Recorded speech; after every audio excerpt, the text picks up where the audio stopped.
reports are alerted to their arrival when their face is scanned on entry. So actually, maybe you don't need your passport. Customers went onto their banking app, whichever one of those three they had, and could see other users' transactions. What do you think are the biggest challenges when trying to introduce AI into the development lifecycle? The junior devs are relying on these tools and just merely accepting everything that's being produced. How are the technology leaders starting to think about AI in their organizations? You know, I've had leaders come to me saying, right, we want to use AI, and my response to them is, great, to do what? And then they can't answer it.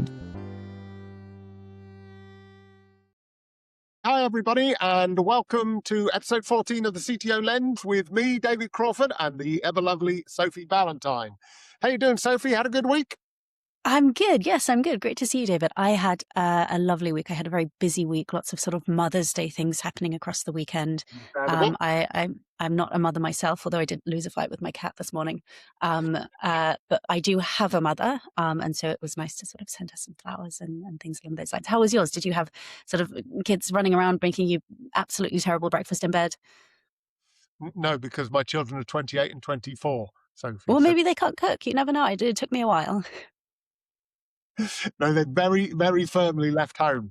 But no, we did have a lovely meal at my daughter's yesterday evening for Mothering Sunday, whatever you want to call it. And so that was lovely. I took my own mother to see Hamlet. Which was staged by the Royal Shakespeare Company. They're on tour at the minute. It was up in my local city of Norwich, and it was staged on the Titanic as it was sinking after it hit an iceberg. Wow! So it was a slightly, Hamlet's, in my view, Hamlet's hard enough to consume when it's done normally. I was like trying to focus on the Hamlet bit and being distracted by the icebergs and the sinking ship bit sort of thing. So it was interesting, little alternative, but my mum likes all that kind of stuff. So she enjoyed it, and that's what matters. There you go. Nice to do something a little bit different and creative. Yeah, exactly. So what's happening in the world of technology? Well, this next week's event is coming around fast, the Evolving CTO Mandate. That's on Wednesday, the 25th of March. Promises to be a bumper event, usually standing room only. So make sure you get a ticket booked for that one. I don't know what else is going on, Sophie. Have we got any news? Yeah, we have some news that's been coming out this week, and we're seeing increasing news and kind of awareness of the impact of technology on the conflict happening in Iran. So the one that caught my eye was HMS Dragon. So HMS Dragon was a little bit late in its sort of primary role, which was going out to protect the RAF at Kriteri on Cyprus, which is one of the bases that the sort of US and Israel are using in this sort of conflict in Iran. And actually what happened here was the deployment of this ship. It's a British warship. It was delayed because software updates needed to happen to be carried out on the ship's weapon system. So it was software that ultimately was commanding, and there are some very fancy sounding names here, the Sea Viper weapon system, as well as the pronounce this wrong, Sequoia defense and missile tracking technology. So it was actually a week's worth of delay, and this ship is one of 6 ships of this type. So it feels like potentially quite a big impact. I think we've all been in a position at work where someone said we've got a deadline, and you say, well, is it really a hard deadline? How necessary is it? And this feels like one of those situations where actually it is quite important. And for me, this really raised the question of, as we start to leverage technology and digital more in our lives, what are these stress cases of these kind of products that really start to slow us down? So in sort of defense or military conflict, that's something we're seeing. I think we also see it in domestic areas. I tried to Hoover this morning, but my Hoover wasn't charged. It's a sort of kind of wireless, makes its way around the house. And so I think it raises a very interesting question of, the more we sort of rely on technology, the more we are subject to the sort of downsides and the limitations of technology. But what do you think about this one, David? Yeah, well, whenever I hear that technology, particularly at scale, has delayed something or impacted something, some kind of incident outfit, I always have I have mixed feelings about it. My default feeling is, oh, I really feel for the person who's in charge of that, right? Because I've been there when a system fails and you're it. You're the person in charge. So, I always have a feeling of like solidarity with that individual, because it will be tough to be the one going, it's nearly fixed, or it shouldn't have done that, or whatever sort of thing. Yeah. But then I go the complete other extreme and say, come on, boys, you should have had that. You should have had that working, right? That should have been there. This isn't, particularly in the military with the billions and billions of pounds they have at it, right? I'm not being political about it at all, but, it could be a commercial company, right? You throw billions of pounds at your systems, they better bloody work come the moment that somebody hits the button, right? Sort of thing. And so there was a little bit of like, yeah, should they have done better here, sort of thing. But Yeah. overwhelmingly bit iffy. But yeah, your point about technology being absolutely everywhere. I mean, my wife constantly says that to me. She, why has that got to have a digital aspect to it? It's unnecessary. It just doesn't need it. Sort of thing. So maybe we're all gonna go to a simpler life at some point and just have like wooden sort of swords and stuff like that. So that's I think you're being influenced. Did they have wooden swords in Hamlet on the Titanic? Was that yeah, that was a part of think it? they did because was it wood? No, well, he was killed by a sword in the end, wasn't he? With poison on Yes. it. See, so. Yeah, well, there you go. But no, I think I agree with your wife. We, and you kind of get down these rabbit holes. So we have some outdoor lights in the garden, and the Wi-Fi didn't stretch, so we had to go outside, shock horror, to turn them on and off. And so we redid the Wi-Fi, and that meant that we needed to redo the way the Wi-Fi connected to all of the lights and the heating system. And the heating system is the one where you sort of have a password that's about this long, and you have to kind of scroll through all of the letters and then hit enter, and then scroll back through all of the letters and hit enter. And it was a very first world problem, but it was, I might have preferred to have a wooden sword at that And point. the amount of time you've now spent doing all of that reconfiguration is a tenth of the time if you just have to go out and switch the light on every day, right? Absolutely. Yeah, I could have done that for years and not had my time benefit. Well, at least you were doing it with your husband, Sophie, and that's because you live together. But not everybody lives with somebody else. And the Chinese have come up with a new app, which is a bit buzzy in the last week, called "Are You Dead?" ?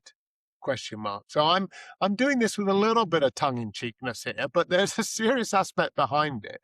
They're basically saying that this is sort of an app where you have to log in and press a big green button, I don't know why it's green, to indicate that you're still alive.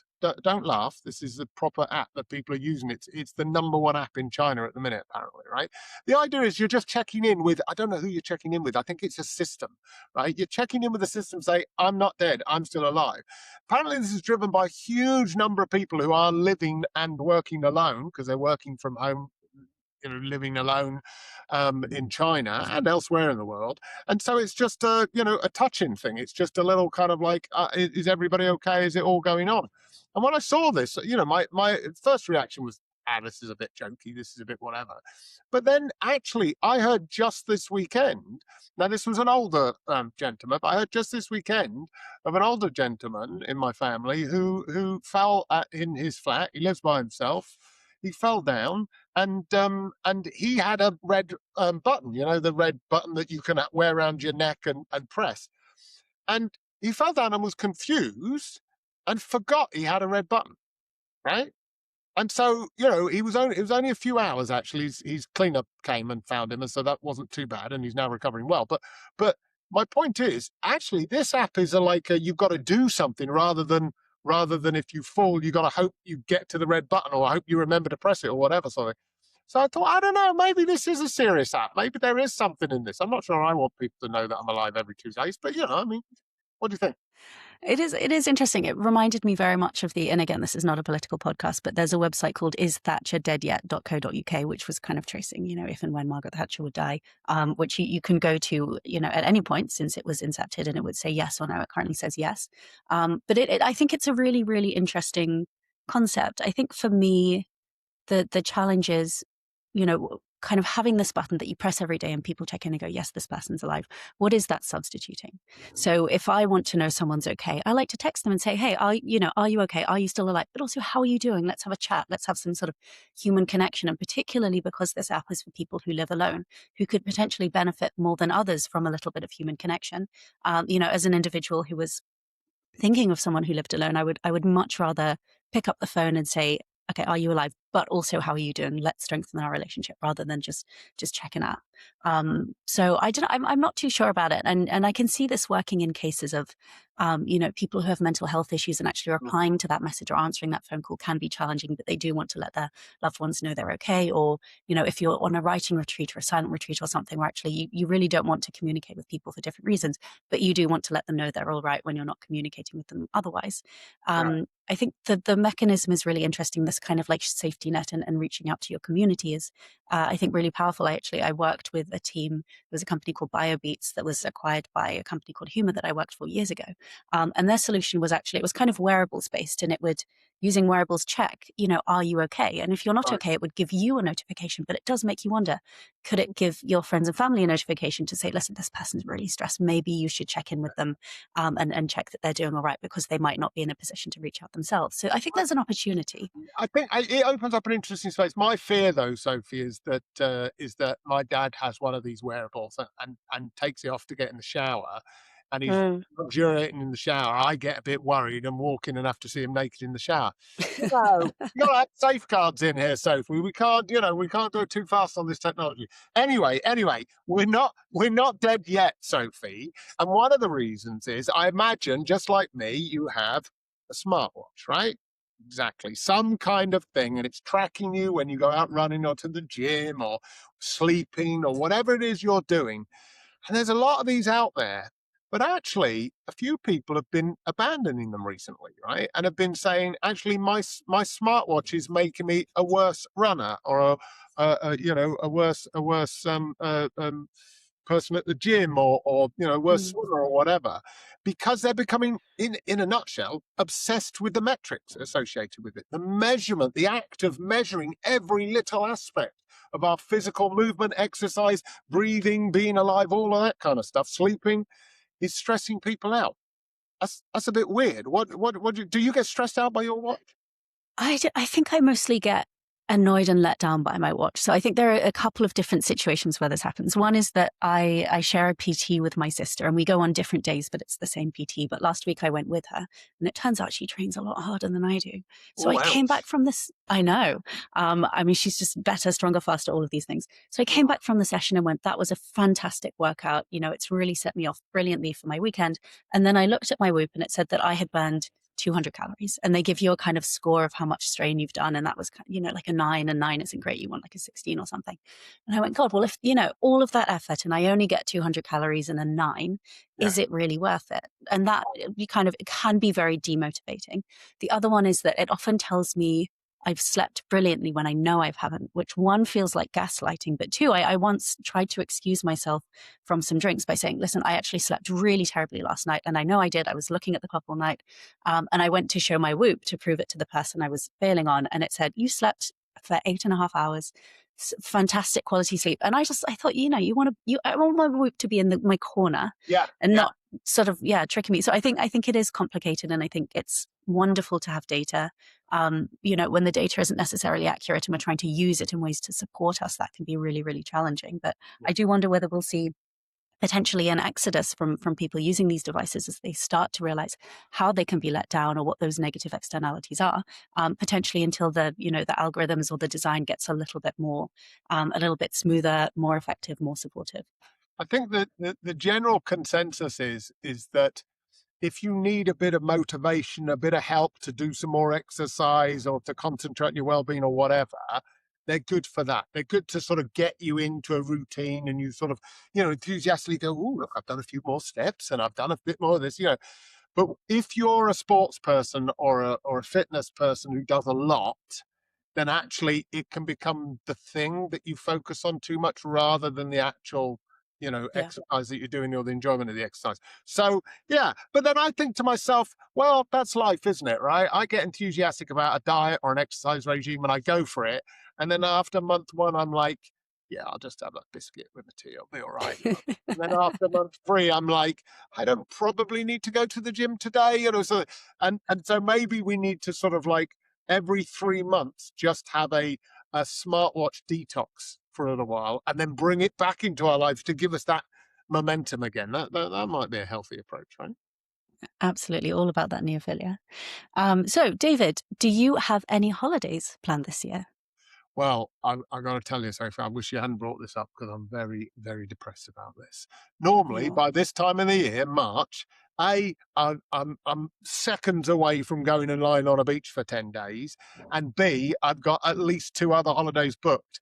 And for various reasons, we have no holidays booked at all. We just don't have anything in the can booked and ready to go. I'm very upset about it. It's discombobulating me. I feel like running down to the travel agents and just booking something randomly tomorrow. But why do you ask, Well, Sophie? Why do you I ask? I ask because I come bearing a silver lining to your slightly doom and gloom cloud of no holidays booked yet, because when you do book one in, you may have one thing less that you need to worry about packing, which is your passport. So this is a new technology and it's being expanded. So it depends where you're going, whether you'll get to use it and when you're going, of course. It's new technology from a company called Amadeus, which is a kind of travel technology company. And the principle is that passport details are actually stored on a passenger's phone. Airports are alerted to their arrival when their face is scanned on entry. So actually, maybe you don't need your passport. You just need to bring your face with you when you go traveling, which is harder to forget when packing, I believe. And actually, our producer, Luke, who is, I think, currently on holiday right now, he had this recently in the US. And you've got airlines like British Airways, Air France, Finnair, Saudi Airlines, etc., are kind of reviewing this so-called journey pass for their passengers. We're also seeing the ICOA, which is the International Civil Aviation Organization, quite a mouthful, which is the sort of UN body that oversees kind of policy around travel, is planning a digital travel credential. So I think this is really, really interesting. I think for me, the kind of the benefit risk balance is really interesting here. So, the benefits, potentially it's a little bit faster. Maybe some, airports and airlines are going to save costs on human labor of kind of scanning in your passport or typing the details or sort of stamping it. In terms of risks, we should probably think back to that Citrini research paper from a couple of weeks ago, where if we stop employing humans and we start employing AI and technology, we might see wage collapse and then everything goes to pot. But I think the challenge here is that what I've seen personally is that, we've replaced a lot of humans with these e-passport machines and they never work for me. And I sort of spend 5 minutes kind of, rotating and scanning and trying to put my face in the right position. And then I ultimately have to go and queue for the one person who can, the human person who can scan my passport. And actually years ago, I flew to Santorini and their system, which wasn't even an e-scan system, went down and there was a long queue of us holding our passports. And a man came down and he just checked that everyone had a passport, let alone was it a valid passport? Was it fake? Was it the person's correct passport? He just went, passport, yep, through you go. So I think there's a real risk with technology like this when it goes down. Maybe even our faces change, adolescents grow up, people have facial surgery, cosmetic or otherwise, and these systems aren't robust to it. And it potentially causes a lot of havoc when actually just employing a few people who can look at your passport and give you a stamp is kind of okay. What do you think, David? I think I'd love it if my face changed. That'd be great. Have you ever forgotten your passport when traveling through an airport and needing it? I have not, thankfully. I've had many moments of, oh my God, where's it gone? And I've lost my passport a few times, but I've never been sort of in the airport and gone, it's not in my pocket. But it sounds like maybe you have. Twice. Oh gosh. 15 years apart. So I from a memory lapse point of view, I'm going to, and I fly for business a fair bit. So, it's one of those things. One of them was, pretty dire. And I was going down to Stansted Airport and I had to come. And the other one was I just moved the flight by a few hours and it wasn't the end of the world sort of thing. But it's just a stupid thing. And then you spend the next few months afterwards just being really paranoid about not. So I would love it if I could just turn up with my face, Sophie. I think that would be absolutely superb. Just turn up, smile. I do have to say, I know where you are with the electronic gate doesn't work. There are people who it just doesn't work for, Sophie, right? I don't know why, but it works for me every bloody time. So I'm just going to take that. There you go. Just going to take that. I never have to go. It's going to fail next week now, right? That's absolutely. All absolutely. Right, I'll ask you. Talking about things failing and being weird and not recognizing people and maybe identity theft, who knows? Lloyd's Bank, Bank of Scotland, and Halifax apps, all owned by the same company, right? All basically owned by Lloyd's banking group, right? They had a peculiar one earlier in the week. Didn't get talked about too much, where basically customers went onto their banking app, whichever one of those three they had, and could see other users' transactions, but it looked like it was their transactions. And so there's a few people, like one person said at one point, it looked like I had 1 million pounds, a payment of 800,000, a payment of 271,000 paid in the last few days into my bank account. Can you imagine if that was you, Sophie? You'd be like, Wow. woohoo! I wonder if it doesn't say in this report whether they spent it or not, but actually it turns out to be a little bit of a storm in a teacup because they didn't have access to the money. They were accidentally looking at somebody else's sort of bank statement or transactions, as it were. So it was a kind of a view into other people's worlds rather than being other people's worlds. And there's a little bit of me which is like, this is appalling that in this day and age, that sort of cock-up should happen. But then there's a bit of me going, yeah, everybody likes to snoop on everybody else, so you got to see what's in my bank account for half an hour. It's not the end of the world, is it? Well, I mean, it's interesting. I think to me, this is almost a storm in a teacup in potentially another storm or some grey clouds coming over, because there were some other stories that came out of this as well. So some people could see other people's national insurance number. So if you receive a payment from the Department of Work and Pensions, DWP, so for example, if you're receiving benefits, the reference that they give on a payment is your national insurance number, which is a little bit scary. We also had stories of people who saw direct debits to the DVLA, and then again with the DVLA, the reference is the registration number of the car. There was someone who saw some money come in, and actually it was their salary, and they could see the company they worked for. And so there's this really interesting challenge of potentially all of this information, you can cobble it together and you can re-identify someone. And this is a concept that we see in the GDPR, even if you don't have someone's name, phone number, email address, photo of their face. Sometimes you have 3 or 4 pieces of information that come together and you go, well, I know who you are and I know something about you, which I think often people say, it's so unlikely to happen, but this really feels like a scenario where it could happen. So I think this is really, really interesting. And obviously we have accounts coming out of, Lloyds Bank saying, we're sorry, it was identified and it was resolved really quickly. But it does seem, I think there were challenges, sort of reports of issues from about 7 a.m. to 9 a.m. So that, 2 hours is a long time for people having access to this information. So it's, we haven't kind of got yet a full account of how long it was a problem for, when it was resolved, how many people it affected or anything else like that. But it's forgetting about the nefarious people who exist in yes, life, who will have taken advantage of that rather than just me, who's just a nice nosy neighbour, but an innocent bystander. Right, Totally. But you'd have to be very opportunistic, I think. I mean, maybe criminals have bank accounts as well. So it's hard to tell, but I think it is a good example of this kind of growing, I think everyone uses a banking app. I haven't been into a real bank in absolutely years. This kind of growing reliance on technology and growing sophistication of technology, which kind of really increases the risk, both in terms of the number of incidents we see, but also the potential harm they could cause. So yeah, one to watch. I'll be looking out for kind of more information on the details coming out on that one. Sounds great.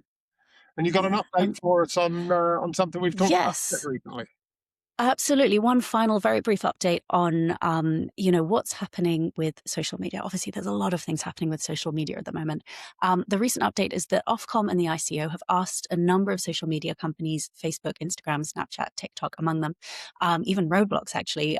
They have been asked to focus and be a little bit more serious about bringing in robust age checks for under 13s. So obviously, we've spoken quite a lot about this trial in LA where KGM, a young woman, is suing Meta and Google for the harm that she experienced using social media platforms when she was under 13. And we've started to see evidence coming out in those cases that actually these social media platforms were, maybe they weren't doing what they should have been doing to get under 13s off the platforms. And maybe they were actually embracing that because it's potentially revenue generating.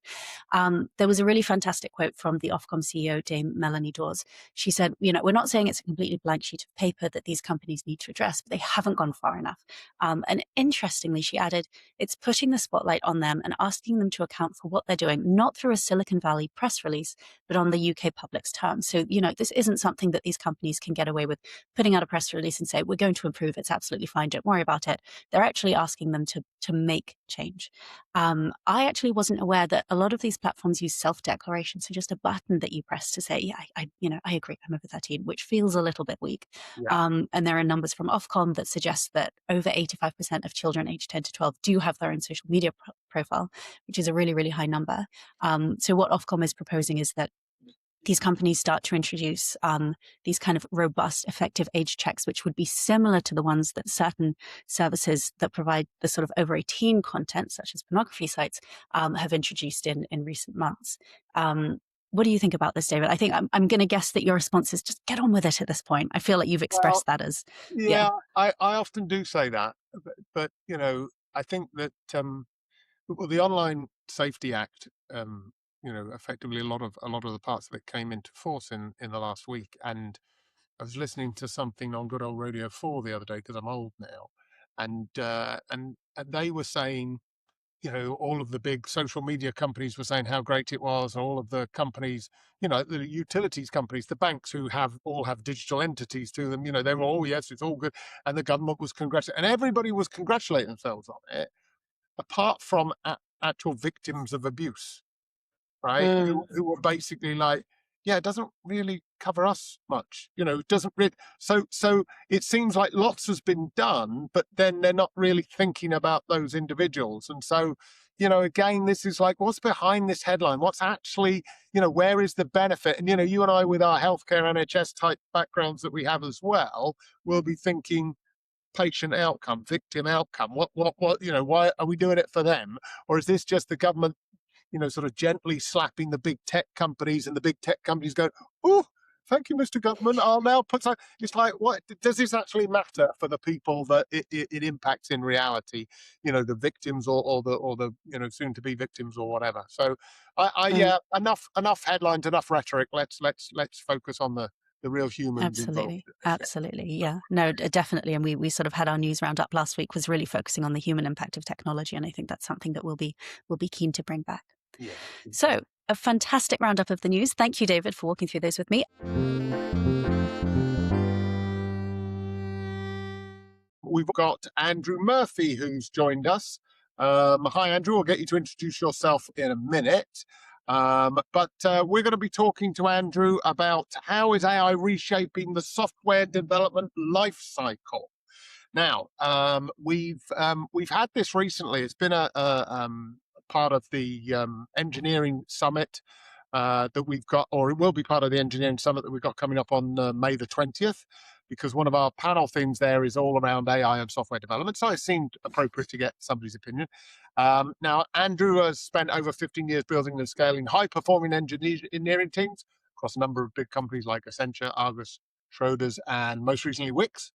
I believe, Andrew, you're the head of digital engineering and product, and we've talked on this podcast before about engineering and product and whether that should be under one leadership. So it's interesting that you're holding both of those focuses there. And you're focused on stability and continuously building and deploying customer-focused benefits to Wickes' digital channels, which is great. But we know you've got a varied career spanning lots of different role sectors, bit of technology, bit of products and stuff. So we'll maybe get into that a little bit. But we met you at last year's London Tech Leaders Summit, right, Andrew? So you came along to that. I think we had you on the when to build versus when to buy panel. And I remember you had some interesting insights into that, and we had a couple of chats there as well. Anyway, so yeah, that's Andrew. Do you want to tell us a little bit about yourself, Andrew, and your journey into technology? That'd be great. Absolutely. Well, thank you very much for having me. I'm a big fan of the podcast. So, yeah, Andrew Murphy, originally from Newcastle and sort of migrated down south now. Got wife, 3 wonderful kids who keep me entertained. And I love software, I love hardware, anything with an LED and flashes, I absolutely love. I was fortunate at school to be able to have a choice between IT and computing. And because I love solving problems, computing was the obvious answer. Once school finished, I was all set to do marine biology because I'm a scuba diving instructor and wanted something to align to that. And then had the sudden realization I was terrible at biology. So I thought, right, let's see what else I can do. And I never really thought about computing as a career, just more something I really enjoyed. And I sort of sat down and go, you know what? I love computing. I wonder if there's a career in this. And, funny enough, there was. So I did software engineering up in Edinburgh, loved it. And I started my career in mobile development. I had that fortunate time in my life where I was at the crest of smartphones, Android versus Apple, and being able to write apps and publish them onto the respective stores. So that's how I got into it. Absolutely loved it. I had assumed that I would be a Android mobile developer for the rest of my life. I was never going to deviate from it. And I was fortunate to be thrown into different departments, some my own doing, some, here's a great opportunity, you should do it kind of nudge, but all of it, I loved it and has helped me gain that experience across the board. But a pivotal moment for me was when I was working in a firm, and I won't say which firm it was, but the engineering team was in a bit of a lull. We had about 4 managers in the space of 2 months. The team morale was low. The client wasn't too happy with the output. So I said, look, how about I'll put my hand up. How about I run it as the interim? And the team loved it because I could talk and communicate at their level, and then I could pivot and translate the technical conversation to business outcomes. And the client really enjoyed that. And so that sort of started my career on sort of management and leadership, and it's just grown ever since then. And I've just been fortunate to have some great opportunities and work with some great people around me. I mean, that sounds like a really interesting sort of start to a career. What I just reflected on, Andrew, was that you said, I sort of came into it at the cusp of like a mobile era. And I was just thinking to myself, I was about 15 years into my career and I felt a bit old when you said that. But I remember that era well. I leaned into it big style as well. And at one time, Android developers were like gold dust. So, maybe you should have kept doing that, Andrew, right? Although there's now, AI will do it now, right? So, maybe. Well, funny you should mention that. But yes, it's interesting, but, coulda, woulda, shoulda, I guess. Yeah. Amazing. Well, speaking of AI doing that, one of the themes that we're exploring ahead of our sort of London Tech Leaders Engineering Summit, which, as David mentioned, is on May 20th this year, so it's just around the corner. One of the themes we're interested in is how AI is reshaping the software development lifecycle. So, I mean, in terms of your experience, maybe in your current role, maybe in previous roles, maybe just what you're seeing across the sector at the moment, how are you currently seeing AI used within, engineering teams and firms? Yeah, absolutely. So I'm seeing it being adopted by individuals and firms in many different aspects. On one side of the scale, I'm seeing individuals, leaders, teams not even adopting it at all for a few reasons, such as they simply don't understand what it is or even how to begin. All you have to do is Google AI or AI and SDLC, and a million things pop up. It's like, where do you begin? But the other I'm hearing is the nervous around the security. Where is the code? Who has access to the code? Is it public? Is it private? I then see teams who sort of dabble in it, and it could be an individual who just writes unit tests and that's it, and saves them a couple of hours. Great. And then I see it all the end of the other end spectrum, where whole teams are using it on a daily basis. They're not even writing code anymore. They're just doing a lot of verification instead, churning through tokens. And so it's anywhere in between that. Obviously, with the latter, churning through tokens, then is a great way of increasing your costs. So not all firms can do that either. Yeah, hearing about a lot of people worried about that at the minute. It's definitely one of the big cost factors that's coming back, because it's not like you've got rid of your senior engineers. They're just focused on, maybe strategizing, thinking about the product quality, all that kind of stuff a bit more. But actually they're still a cost, but now you're also paying for all of the tokens and stuff, right? So maybe that touches on, where have the gains been here? Is it in productivity? Do you think productivity, we've talked about productivity a lot. Is it delivering productivity gains, do you think, Andrew? Depends who you ask. I know you're probably asking myself, but, I think there is definitely tangible gains. But, again, what I'm hearing from these leaders is that they've been promised all these gains and they're not seeing them. So I think you've got to start small. And so I think if you start small and have, focus on one or two use cases, then yes, you can see tangible improvements. Where I've seen with my teams is, generating code documentation, because no developer loves writing documentation, but suddenly you got a tool that can do it all for you. Happy days. Test cases as well, suddenly being able to push a button and all your unit tests are created for you is just a huge gain as well. Yeah. And do you think there are areas where we maybe even a year ago thought it would really help and work well, where it just hasn't got there yet?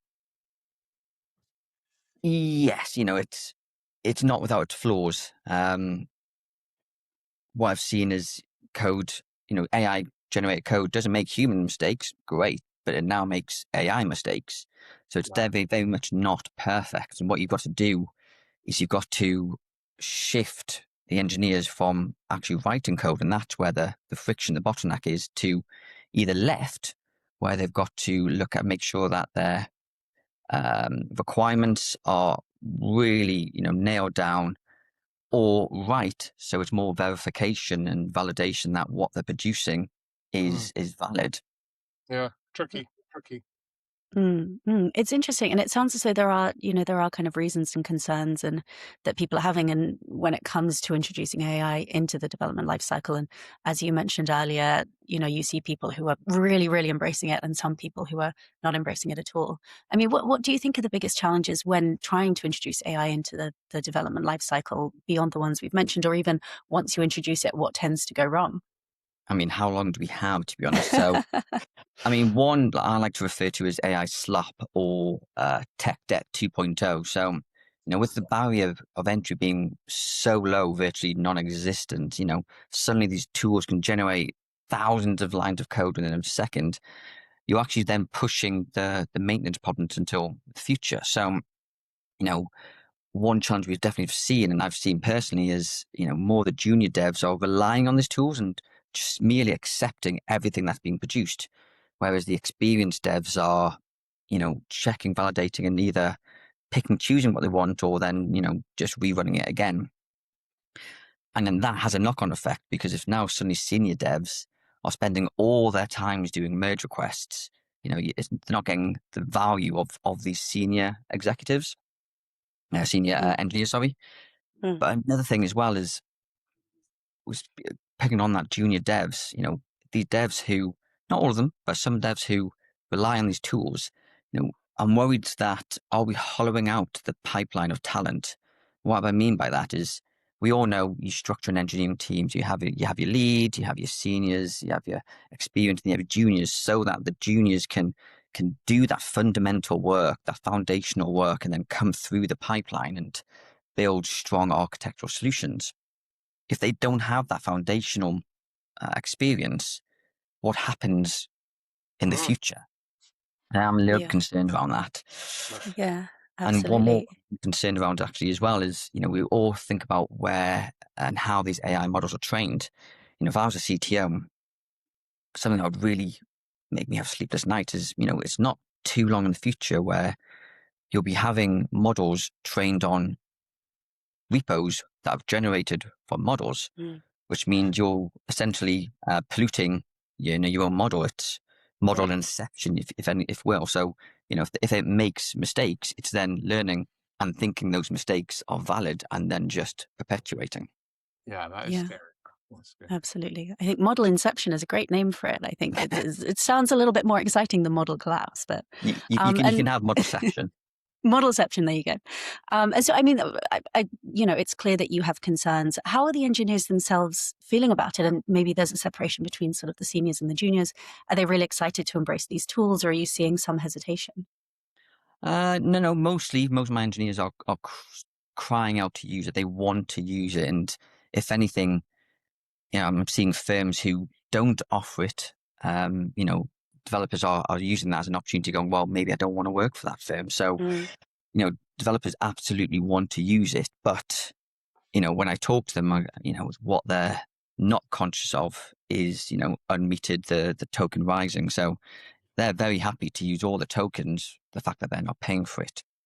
Yeah. But absolutely, developers, and if anything, we probably should, right? It's, draw parallels from when cloud computing came in. That we only figured out what it's really capable of and how it can change our lives by just devs playing with it. And yeah, fair enough, might be racking up a high cost, but it pays dividends later on. Yeah, I think that's true. I think that's so. And shock horror, devs are excited about messing about with AI, right? What I mean, but you make an interesting side point there about companies who aren't letting them do that, right? Who aren't investing in them, getting into AI and stuff like that. Are they going to be the companies who lose out, right? So that could be a problem. So touching on that, how should companies start to think about AI being used in their organizations? And we're talking about engineering here, so let's stick with that. Are there different policies that they need to put in place? Do they need to adopt their practices? Yeah, how should our engineering best practice policies and processes be thought of now in this age? Quite possibly changes need to happen. So, as I touched upon, and I've discussed this with a few other heads of engineering, is do you limit the tools to experienced engineers? And, that will grumble by some of the junior developers saying, why do I not get to use it? But, you're safeguarding your investment essentially. But then also might give them a reason why to work hard to get promoted. So, that's a potential there. Yeah. I do wonder as well, and it's not a guarantee, but do we need to start thinking about how do we tag code? Because if it comes down to a way of there's suddenly turns out there's a known issue of how a model does encryption, we might need to go back and go, okay, which code has the model created versus what's a human created? If you Right. can't tell, then suddenly you're just having to work back at all your code going, do I have to fix all of this? Is a potential. But hang on, surely you just ask the AI model, which code did you write versus me, right? I mean, come on, it's got to be keeping an audit trail of itself, hasn't it? Unless you have a multi-model operation or you change models halfway through it, I have no idea. It's something I'm just touching on now going, do I put it in now just in case? Yeah, no, I know what you mean. All right, well, listen. So, from on the ground doing the engineering, from the teams, there's clearly some differences that AI are introducing there, but there's a lot of enthusiasm, excitement about it. Yeah. I mean, we started a year ago thinking about, lots of CEOs turn up and go, I want to use AI. And you're like, yeah, what do you want to use it for? I go, no idea, but everybody else is using it, so we should use it, right? Technology leaders have had to deal with that over the last little while. I know I have. I'm sure you have, Andrew. Is there, how are leaders out there thinking about it? You network, you've got mates, you communicate with people, you go to some of the London Tech Leaders events. How are the technology leaders starting to think about AI in their organizations? Is it just a CEO request or are they starting to plan a bit more around it? So you're absolutely right, and I have had it as well, where I've had leaders come to me saying, "Right, we want to use AI," and my response to them is, "Great, to do what?" And then they can't answer it. It's like, okay, well, here's an option. It's where I've seen success is where you start small. You have one particular problem or one particular use case. You don't go, I'm going to do AI for this whole domain, because otherwise it's a fantastic way to increase your cost for maybe very little output. What I'm also seeing is that, these leaders have all been promised and wanting and told that you're going to get huge productivity gains at reduced costs, and they're just not seeing that. So I'm actually seeing a little bit of a change in the curve going, I've been told this, I haven't got it. Do I now need to do it? And the other firms are now looking at bigger firms going, what's everyone else doing? So they're not trying to be last, but they don't want to be first either. So it's sort of this middle holding ground, which is an odd place to be. Yeah, it is. And then touching on the broader organization, Andrew and Sophie, you'll be seeing this in the companies you're working in, not, when we're talking beyond just the coders, right? Yeah. How are we thinking about AI as leaders? Are we opening it up? I mean, I've got one of my roles at the minute is a CIO role. And when I landed, AI was pretty much locked down, apart from a bit of a walled garden of Microsoft Copilot, right? And so, it's not just for the developers. AI is meant to be for everybody to do all sorts of things, right? So what are you having conversations with your peers, your not your peers, but your level peers rather than your industry peers, within your organization, Andrew? Are they sort of saying, we want AI, we want to use it for lots of stuff? And are you opening that up? Are you giving them that opportunity? So yes, to a degree. And the reason I say that's because, again, we want to make sure that we have tangible value and output, not just open the floodgates and our costs go rise up. But as I said before, it's, I'm acutely aware if we don't do something, then some of our best engineers might be looking at elsewhere, firms going, they're looking and they appreciate developers. We all appreciate developers. It's just, it's not always a tech decision to adopt AI. But, what I'm hearing across the board is people are using it. Interestingly, I was talking to a gentleman, a friend who works at a very large hedge fund. And he told me for the past year, he hasn't wrote any code. Claude does all his coding for him. He now spends all his time doing verification, make sure it's valid and it works. And then when I asked, how much is he spending? He said, on average, it's about $100 a day. So if you extrapolate that out for a year, that's a good chunk of change on top of his salary. And he worked probably at a hedge fund, so probably quite a good salary. So it's, you think about from a firm perspective, I'm sure they would love to open it up, but do they have the resources to do so? Yeah, absolutely. Absolutely. Yeah, well, if anyone can afford it, it's a hedge fund. So maybe that's where we're going to see the adoption first. That's true. And That's true.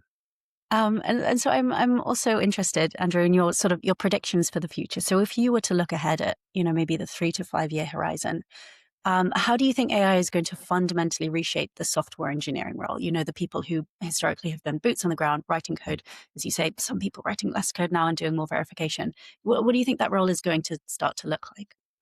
Yeah, great question. Again, it's one where sort of how much time do we have? So, right now, developers are authors of code. They write code, and that's where the friction point is. I believe it's going to be more editors of code where, these models will generate all the code from scratch, and the developers will be the editors or the orchestrators of all these different agents, putting it all together. And it's more of a shift of not how fast can we write code, it's how accurately can we create and define the problem that will feed into the input that will maximize the output. So, and arguably you could see a future where, you don't need an engineer who knows the obscure C++ memory management to the nth degree. Instead, it's now how deeply do they know the business domain, the customer problems, the product and the product logic, so that it can feed into the input to get the maximum output. And so, yeah, that's why I can really foresee a potential future for this. Yeah, absolutely. And it's interesting because the way you phrased that, it sort of initially sounded a little bit like prompt engineering. What are the words that I need to enter into my AGI system so that it's going to produce the right code? But it also sounded, and obviously this is something quite fundamental, a bit more like the kind of product thinking, things like systems design and problem dissolving. I mean, do you think those are the skills that engineers should really start kind of developing and doubling down on so that they can stay relevant as sort of engineering environments become more and more AI driven? Yes, I think so. I think they need to understand, where business knowledge and the individual business domain knowledge will be so important. And David, you and I talked about, that products and engineering world mixing. This will mix it even more. Getting to a point where product owners and managers can generate executable code, and likewise the engineers can generate, perfect user stories. And so, yeah, understanding, like I said, the business and the product is going to be even more relevant. And I think it's, actually just good timing in a way, Andrew, because those, I've been working with developers for the last, few years who they want to know what's going on in the business. They're not happy enough to just be given a simple task and go and code it, sort of thing. They want to be part of the business. They want to know what the value is. And so actually, I think, whether you call it that shift left or whatever, I think it's actually everybody meeting in the middle a little bit, right? And I think, I don't know, Sophie, you hang around with a lot of product people. Are they going to start getting their AI coding on or what? Yeah, it's really interesting, actually. And I completely agree with you. The engineers, there's no correct type of engineer, I wouldn't say, but the engineers that I've most enjoyed working with are the really product-minded ones where they're interested in the problem and kind of how you approach it rather than optimizing the code. And there's absolutely a time and place for both of them. But I think that is something that we're seeing more, these kind of, product manager job listings that say, well, we want to know how you've been using AI to vibe code, even if it's just demos that you can take to potential customers. So I think I agree with you, David and Andrew. I think it does sound a lot like there's going to be a bit of a meeting in the middle as we look towards the future. And I think the firms who are already there, are already mixing the product and the engineering world, I think they'll find this transition, just the next evolution. Whereas the firms who say, classic engineers, stick them in the basement and just get them coding, I think they'll find it incredibly difficult to transition. And they won't have, to your earlier point, Andrew, they won't have coders working for them because they'll just leave to go and do it Yeah. to a more forward-thinking company, right?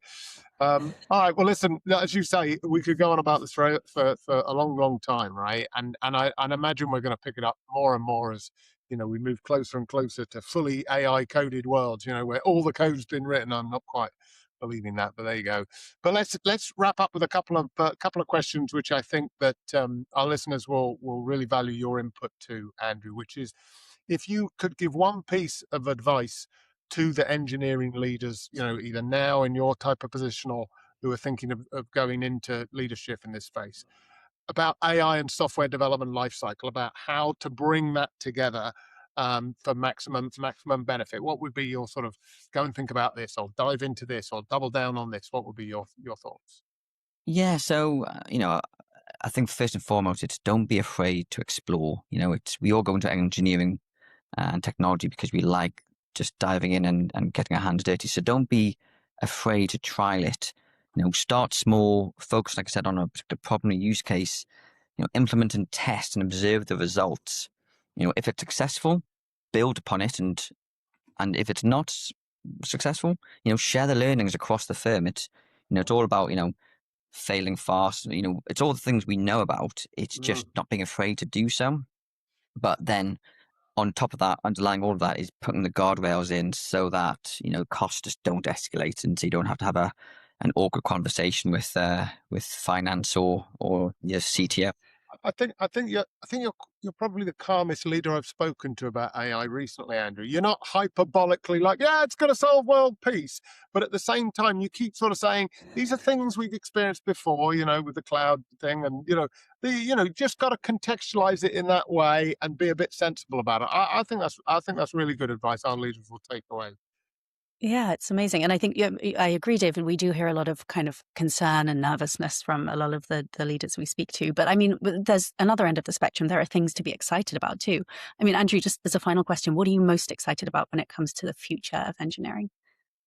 What I'm most excited about, I mean, I think Gen AI is really interesting. I'm really excited, and you've talked about before on the podcast about quantum computing. I'm a big nerd. I'm a big fan of that. And once it becomes stable, I think that's an absolute game changer. And even before that, I was actually listening to Bloomberg today, and they were talking about, there's a potential for data centers to be in space. I'm like, I can really see that being interesting. It solves some of the problems we have here now. It also creates whole new ones, but I think that's fascinating. Yeah. I just imagine someone kind of going to space to turn it off and on again, but hopefully there'll be something slightly more sophisticated by then. That's what you think tech is, do you, Sophie? I mean, just because I made a career out of using that piece of advice, all right? Andrew, listen, thank you very much for your time. It's really good. This is a difficult subject, so I think you brought some calmness to it, right? I think you were able to navigate it through, and our listeners will certainly value that, because we've had a lot of hyperbole around this space, and we need to get it into right. Okay, come on, it's here to stay. How do we get on with it? How do we engage, the leaders, the stakeholders? How do we get our product people, our engineering people moving forward in the way that we sort of got to a few years ago in a happy way, and then AI came along and disrupted us all again. So I'm glad you're positive about getting us to a productive future with AI, Andrew. No, thank you very much for having me. Yeah, thanks for joining, Andrew. Take care. Thanks, Andrew. Bye-bye. Bye.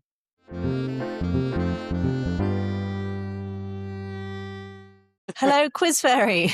Hello. Both, how are we doing? We good? Yeah, good. We're very good. Where is Luke? Where is he again? Where's he gone off to? He's always off, that boy. Yeah, he's still away. He's still away in Costa Rica. He'll be back. He'll be back for next episode, hopefully. But I haven't heard from him much, so I'm assuming he's having a good time. Excellent. And yeah, always good news. I was wondering whether the weather's good out there. But anyhow, I'm back again. To cover the game. Lovely to have you. Well, lovely to have you. Yeah, good to see you both. This week we'll be playing a game called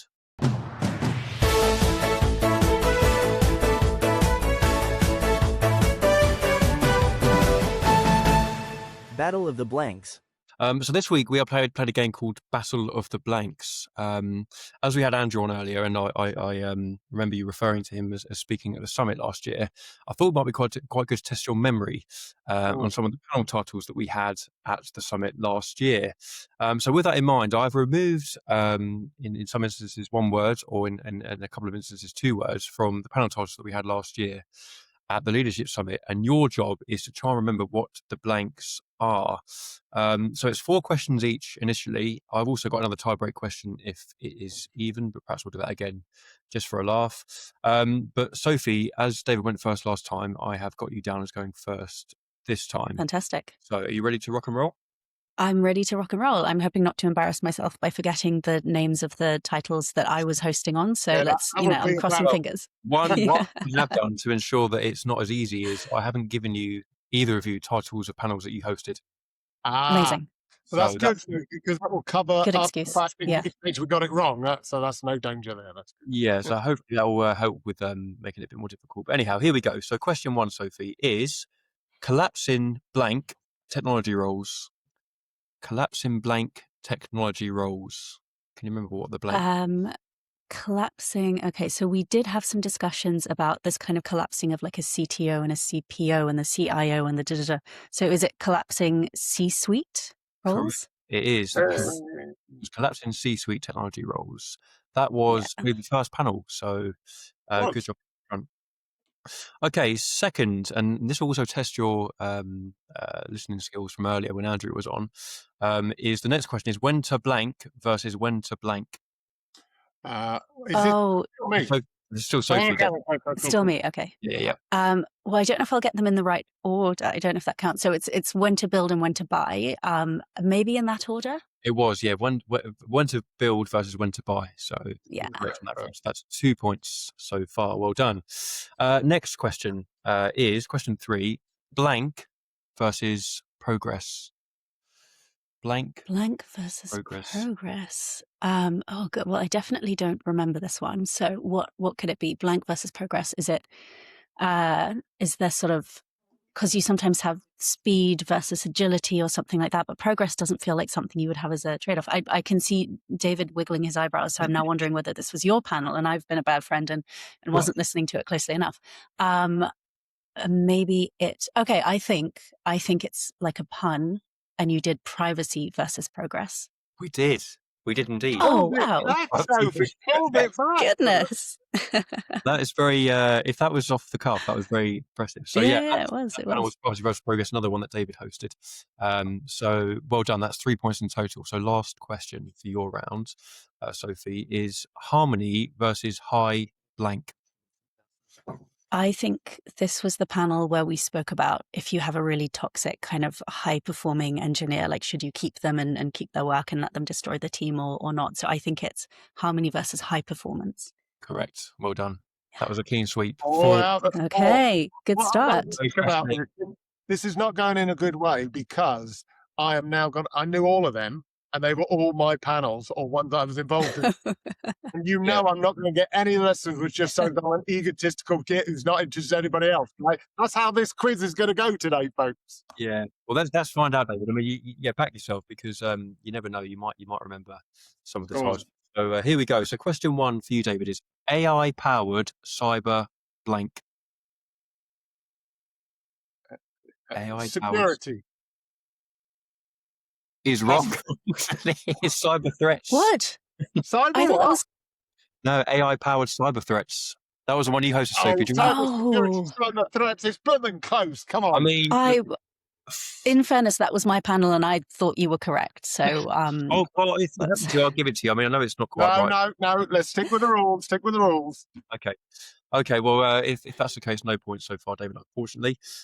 So, second question for you is empowering your blank. Empowering your blank. Jesus. And I'll give you a clue. This panel title was very close to home in terms of what we just discussed with Andrew. In terms of empowering your blank. You're empowering your development teams. Very close. Very close. I'll give you. Engineering. Yes, correct. Empowering engineering. Oh, same. You can have that one. Yay. Oh, 1 point. Good job. Good job. Okay. Question 3 is blank is not a strategy. Blank is not a strategy. Oh, I know this one. Oh. Blank is not a strategy. It's an acronym as well, if that helps. Blank. Yeah. It's like. I'm gonna say, it's not this, but let's say agile. No, it's not. Any ideas, Sophie? Just for fun? I don't know. It's Yeah. FOMO. So fear of missing out. Oh, that was also my panel. Oh, Sophie. Yep. That was a panel. Oh dear, not doing well here. Not doing well. I'm not going to be invited back next year. Yeah, that was one of your panels actually, if I remember rightly. Yep, so, it was. Anyhow, but yeah, you're still 1 point, David. So we'll go into the last one, which is question 4: is how do you know what blank to blank and when as a senior technology leader? How do you know? Am I getting a blanky blanket checkbook and pen at the end of this? Yeah. How do you know what blank to blank as a senior technology leader? Yeah, how do you know what blank? Let's come up with some. I have no idea what the actual answer is, so I'm going to innovate here. How do we know what stupid idiot to hit as a senior technology leader? How do you know who to sack as a senior technology leader? How do you know when to sit and rock in the corner? I don't know. I have no idea what the answer to this one is. Not too close on those fronts. So there would be quite interesting panels, I think, if we had those. But unfortunately, I'll give you a clue. It was the last panel we had at the summit, and it was Mal that was hosting, and he had quite a significant object, sort of signifying what he was talking about. Yes. How can I just give me the blanks again? Give me the structure of the sentence here. How to know what blank to blank and when as a senior technology leader. How do you know what hat to wear as a senior technology leader? I can see the lovely Mel when he's slightly off hat now. Yeah. He looked a darling. That's the one. So, yeah, correct. Well done remembering that, David. So that gives you 2 points into that round. Sophie, it was a clean sweep for you. So that is 4 points to 2. Thank you very much, Chris Fairy. Really appreciate that. No thank worries. you for tuning in for whatever that other bloke called. I can't remember his name because he was on holiday. So, Luke, let's call him that for niceness, Makes sense, yeah. Okay, well, cheers, guys. Bye. Bye-bye. Sophie, you're catching up. Not already fully caught up on the quiz. But we've got one last thing to do, which is our weekly disaster diary entry. Shall I give us a little canter through this? Yes, thank you. Dear David and Sophie, I think maybe they should call us Auntie Sophie and Uncle David or something like that, just to lend that sort of, agony aunt thing to it, right? Oh, I think we should do, so if we smudge our names together, we could either have Dophie or Save It, and we could be like, Save It, Saves It. Dear Uncle Dophie. Dear Uncle Dophie. How's that? That sounds nice and Uncle Dophie. Right? Dear Uncle Dophie, I'm noticing a recurring problem in my leadership team. We can make decisions together, but they rarely stick. Once agreed, people reinterpret them, delay execution, or quietly revert to old habits. I think we've all been here. This isn't a question of competence. Everyone is talented and committed, but the lack of follow-through is slowing projects, confusing teams, and undermining confidence in leadership. I worry that if I push too hard, I'll be seen as overbearing. If I step back, nothing changes. I don't have much experience enforcing accountability at the executive level. How do you ensure decisions are implemented consistently and fairly at the C-suite level without damaging trust or autonomy or seeming like you're micromanaging? I look forward to your thoughts, Anonymous. Now, the thing is here, Sophie, as so often happens with our disaster diaries, I feel that people understand their problem more than they sort of writing to us suggest that they do, right? And in here, they've sort of gone, I don't have much experience enforcing accountability at the executive level. That's an interesting phrase. Should one have to enforce accountability at the executive level? Oh, it's a really interesting question. And I'd love to know what position this person, are they in the sort of C-suite themselves, or are they kind of trying to manage up and get that clarity? I'm reading it as they're in the C-suite. And given that they're listening to our podcast, I'm reading they're a CTO or a CIO. That's my basis for this. Yeah. Yeah, absolutely. I think it is really interesting because if you're enforcing accountability, you're partially enforcing something that you yourself are accountable for. I would be really interested to know whether other members of the C-suite are potentially, maybe we had this. There's an equivalent podcast for a CFO or a CMO, Yeah, and they've all written in and said, "Well, we're kind of all facing this problem." And actually, I think for me, one thing that is a strong theme that tends to come up that is often part of discussions we have in London Tech Leaders is really clarifying those decision rights. And often at senior levels, accountability fails. It's not because no one's responsible. It's because everyone's partly responsible and therefore no one is fully responsible. And so you kind of have the situation where everyone's thinking, oh, is it my position to come in and say, guys, we need to sort this out? And as you say, you don't want to be seen as kind of micromanaging, but actually I would imagine that this is something that probably would be very welcomed by the C-suite. I would be surprised if everyone else in that team hasn't noticed the same challenge. I mean, is this something that you've experienced yourself, David, when you've been in the C-suite? Oh yes, more than one might hope. There's an interesting thing in here and touches on what you just said about everybody being there. This listener said everyone is talented and committed. Well, at what level? With what experience? In what direction? Right? If you've made it to the C-suite, you probably got something about you, right? Something. But was that? And we've touched on this when we've talked on this podcast before. Was that when you were a couple of levels down? Were you a genius in that role, and you've sort of suddenly found yourself in the C-suite, and you haven't yet found your feet? You don't know how to behave like a C-suite team player, right? And so I think to make the assumption that everybody is capable and committed and all that kind of stuff should be something you consider. Might not be 100% the case, and that might be the problem. You might have some very experienced people, and you might have some less experienced people, or it might be that some are used to operating in a startup, some are used to operating in an enterprise. So I think a bit of a stock take, a bit of a check, right?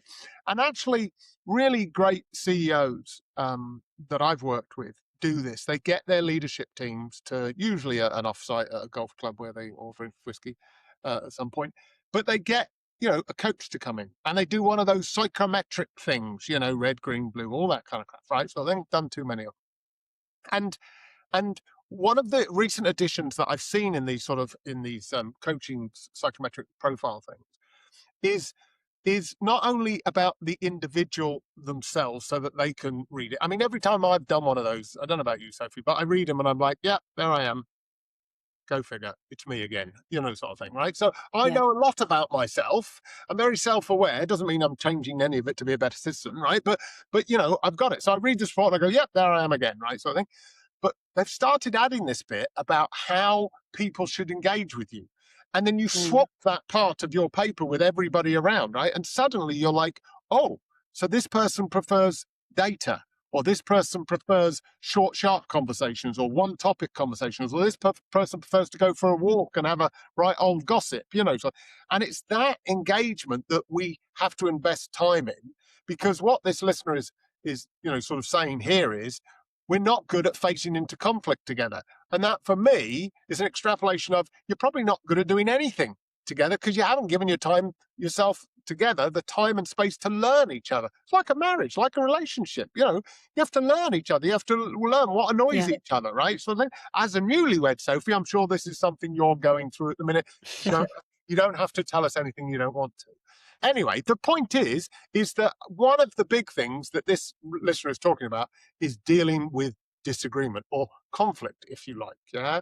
And I think this is something that boards, C-suite should become really great at, and that is arguing with each other, right?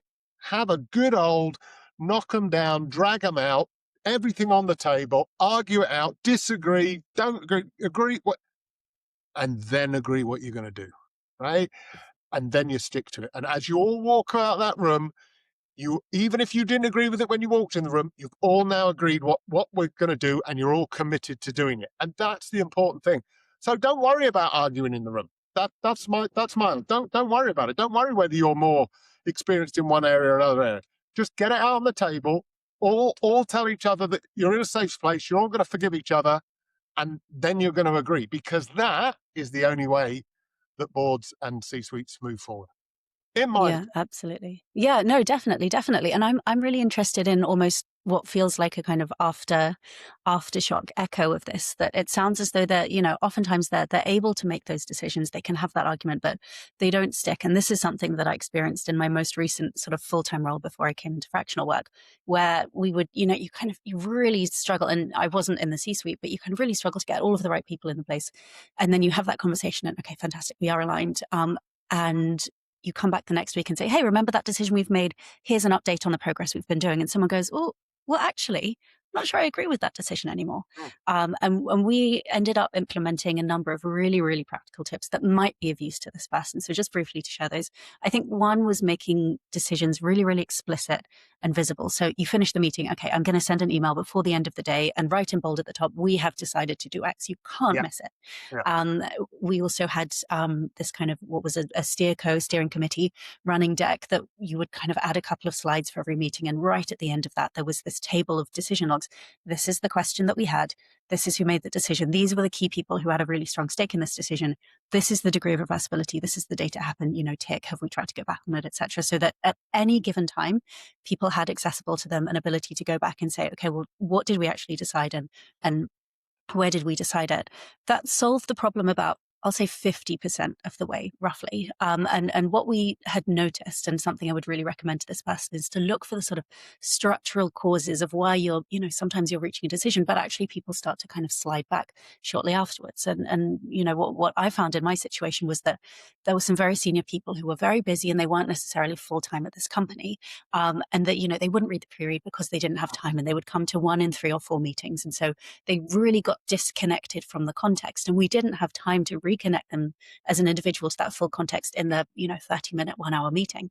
So what we did was we really focused on understanding the impact of, okay, if you have a strong perspective on this, that's fantastic. If it's that strong, we are going to need you to read the pre-read, because we can't have meeting after meeting, week after week, where we're not making a decision. Really highlighting that impact of, I understand that you want to happen what you want to happen, but it's not a choice between what you want to happen and what they want to happen. It's, what you want to happen versus nothing, because we keep reversing on this decision. And clarifying that, I think, really gave a lot of people the excuse to say, actually, I do care about this, but I know that my availability isn't, it doesn't fit with my involvement in the project. So I'm actually going to step back. And yes, I have my perspective. I'll give it when I can if it's that important. Yeah. But if it's not, I'm going to take a step back and I'll let other people take ownership, so that we don't kind of get stuck in a stalemate for a long period of time. That's a really practical way of addressing it. And I guess what you're doing is you're stating what the impact of not progressing on these things are, right? And that's what people want to know. That's what people want to understand. They want to understand, well, why can't I give you my opinion? Well, because you're not giving it well enough, and it's impacting us on making these decisions and move forward. So I think that's a really practical way forward. I think that, for this particular listener, actually, it sounds like they're paying attention, right? It sounds like they're doing that. But one other practical tip that I have is watch the body language of people, right? That's why it's good to be in a room with your C-suite, right? Because even though I'm saying, right, argue and then agree, which is a well-known strategy, not everybody does, and they'll go, all right, I'll do that because that's what our policy is, right? So look for the people staring at their feet as the agreement bit's being made. Look at the people who are in their email as the agreement bit's being made, right? Because people will go, well, I wasn't really ever happy, sort of thing. It's like, state your happiness now. I was in a meeting the other day, and there was a strong vibe coming from a couple of individuals who shall remain nameless, that one of the people that we got on the project wasn't the right person, wasn't the right individual, didn't fit with the team or whatever sort of thing. And there was a little bit of moaning coming out about it. And I was just like, oh, okay. So I just said, you need to say now. And it was really uncomfortable, right? Just for a minute. I said, you need to say now. I said, we can absolutely, if you don't feel culturally or with the team or for whatever reason that this individual fits, we can go and deal with that situation, but you have to say now. And I like having forced them, they both went, yeah, no, actually, no, we'll manage, it's fine, sort of thing. And I was like, then that's it, we're done. Decision made. And it's forcing those slightly difficult conversations to happen and watching people's body language when those decisions are made. It's all important stuff. Absolutely. Really, really interesting. Because as you say, this person is saying we can make decisions, but they don't stick. Is that reason because you didn't really make the decision? You just made a sort of false appeasement decision. So yeah, really, really interesting stuff. And if not, All right. Well, thank you. well, that helps. So, Yes. that's all. Yeah, absolutely. Well, thank you so much for writing in. We hope that was helpful. And if anyone else does have a disaster diary they would like to share with us, then you can send that to us on any of our forums. Find us on LinkedIn, find us on the website, and we would love to hear from you. So that was a fantastic episode, David. Thank you so much for going through that one with me. We've had a wonderful number of elements in this conversation. We spoke about everything that was happening in the news, from challenges with product design, sharing information that we didn't really want it to be shared, potentially sensitive information, to challenges with software updates holding us up when we're leveraging technology, in day-to-day life, in military life.